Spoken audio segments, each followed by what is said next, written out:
Welcome to our channel, where we explore the 11 fascinating facts about Jackson Pollocks. Before we get started, be sure to give that like button a little love and hit subscribe to stay in the loop for future exciting content. It's easy to dismiss Jackson Pollock's No. 5, 1948 as a senseless splatter of paint, but even if you can't appreciate its aesthetic, this piece of art has a history that's worth its weight in house paint and stacks of cash. Here are 11 facts about the late artist's masterpiece. 1. No. 5, 1948 is a key work in the abstract expressionist movement. In the wake of World War II, New York City artists like Jackson Pollock, Barnett Newman, and Willem de Kooning began pushing the boundaries of their paintings in a direction that would be dubbed abstract expressionism by art critic Robert Coates in 1946. This wave of modern art made New York the center of the art world, thanks in part to the movements embraced by esteemed collector and patron Peggy Guggenheim. Pollock's contribution was his drip paintings, including No. 5, 1948. 2. Jackson Pollock used a unique method to make his drips.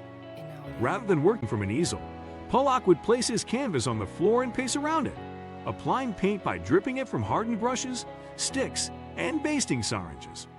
Pollock had only begun experimenting in this form the year before No. 5, 1948's creation, but his style soon became so signature he was dubbed Jack the Dripper. "On the floor I am more at ease," Pollock said. "I feel nearer, more part of the painting, since this way I can walk around it, work from the four sides, and literally be in the painting." 3. No. 5, 1948 is a marker of the birth of action painting.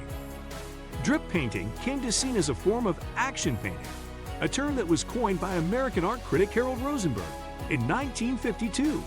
In a catalog for a 1958 exhibition at the Dallas Museum for Contemporary Arts, Rosenberg said, "Action painting has to do with self-creation or self-definition or self-transcendence, but this dissociates it from self-expression, which assumes the acceptance of the ego as it is, with its wound and its magic." 4. Pollock didn't do any sketches or pre-planning for No. 5, 1948. Pollock's works were revolutionary on several levels. For centuries, artists had sketched out or test-run their large-scale paintings, but not Pollock, who was instead guided by emotion and intuition as he wove around his fiberboard base, dropping and flinging paint as his muse demanded. He abandoned brushstrokes in favor of drips and splashes and set the art world on fire with his impromptu masterworks. 5.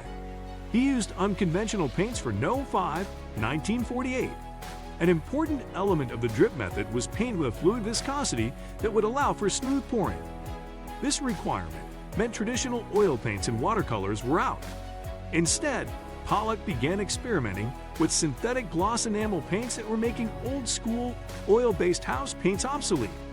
Though this clever innovation was praised, Pollock shrugged it off as a natural growth out of a need. 6. For a time, No. 5, 1948 was the world's most expensive painting.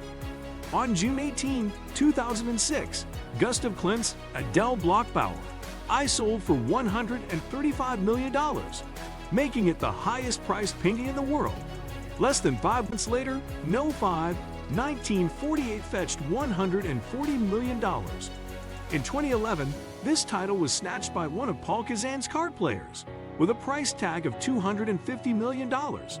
And in 2016, Salvator Mundi, which some believe was painted by Leonardo da Vinci, was purchased for $450.5 million, blowing all other contenders for world's most expensive painting out of the water by $150 million.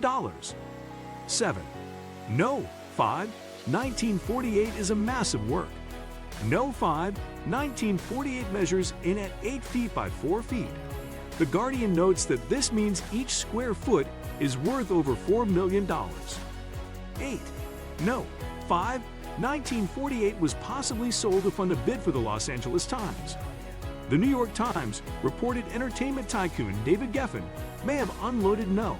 5, 1948 in that 2006 sale, along with pieces by Jasper Johns and Willem de Kooning, in an effort to pull together enough capital to purchase the established newspaper. The sale of these 3 paintings netted $283.5 million. Yet Geffen never did buy the LA Times, even though he tried repeatedly. Once, he even offered $2 billion. In cash? 9. No. 5. 1948 wasn't only Pollock's only record breaker. In 1973, Pollock's 1952-piece Blue Poles sold for $2 million. While nowhere near as expensive as No. 5, 1948, that figure was enough to make it the highest price paid for a contemporary American work at that time. Sadly, Pollock never saw either of his pieces make art history. A car accident on August 11, 1956, cut his life painfully short. 10. The painting made a cameo in a movie and was referenced in a song. No.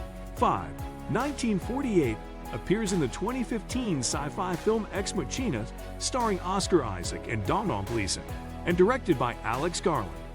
There was something about what Pollock was trying to do as a painter that had to do with the automatic, to try to paint in an unconscious way that fitted in a thematic, and actually a literal way, the issues that the film was talking about.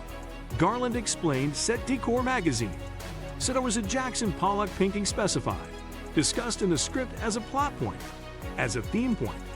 The painting is also named dropped in the song Going Down by the Stone Roses. There she looks like a painting / Jackson Pollock's No. 5. 11. No. 5. 1948, and Pollock's other paintings still mystify a lot of viewers. While the art critics gush and collectors lay down millions for an auction Pollock piece, a good portion of the public is still confounded by the artist's output 60+ years later. Every time one of his paintings sells for millions, articles pop up asking why. The short answer is, though his drip paintings may not be accessible, they were seminal, changing the way we think of art itself. They may not be traditionally pretty, but they are both art and art history. Please support and show appreciation by hitting super thanks. If you enjoyed this video, don't forget to like, comment, and subscribe for more content. We appreciate you being part of our community. Until next time, take care and stay awesome.